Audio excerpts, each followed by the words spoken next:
Hello বন্ধুরা, ফিরে এলাম আবার একটি নতুন ভিডিও নিয়ে।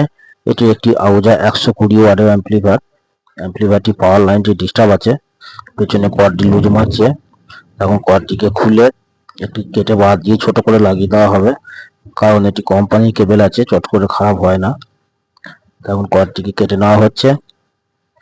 কর্ডটি কাটা হয়ে গেলে আবার যেমন ছিল সেরকম কর্ডটিকে লাগিয়ে দিতে হবে। কর্ডের যে সুইচে কানেক্টর পিনগুলো ছিল সেগুলোকে আবার ঝেলে দেওয়া হলো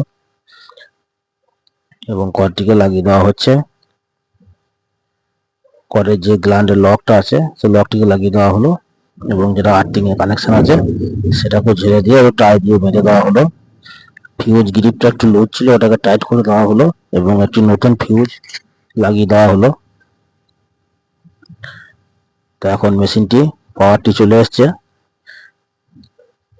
কিন্তু মেশিনটি কোনো সাউন্ড নেই, সাউন্ড সেকশনটা ডেড হয়ে আছে। শুধুমাত্র মেন অ্যাম্প্লিফায়ারটি ঠিক আছে। এখন বোর্ডটিকে খুলে নেওয়া হচ্ছে এবং বোর্ডের এখানে একটি 18-15 ট্রানজিস্টার আছে, ওই ট্রানজিস্টারটি চেঞ্জ করে দিতে হবে, কারণ ওই ট্রানজিস্টারটি সচরাচর খারাপ হয়ে যায়।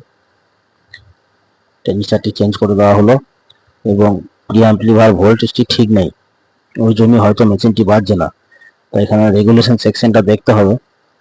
রেগুলেশন সেকশনের ট্রানজিস্টার এবং জেনার হয়তো খারাপ হয়ে আছে।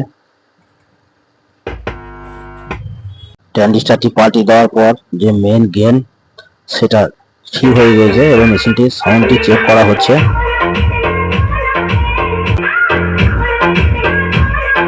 এখন বোর্ডটিকে সেটিং করে দেওয়া হচ্ছে। এই ধরনের ভিডিও দেখতে আমার চ্যানেলটিকে সাবস্ক্রাইব করে রাখুন এবং আমাকে ফলো করুন।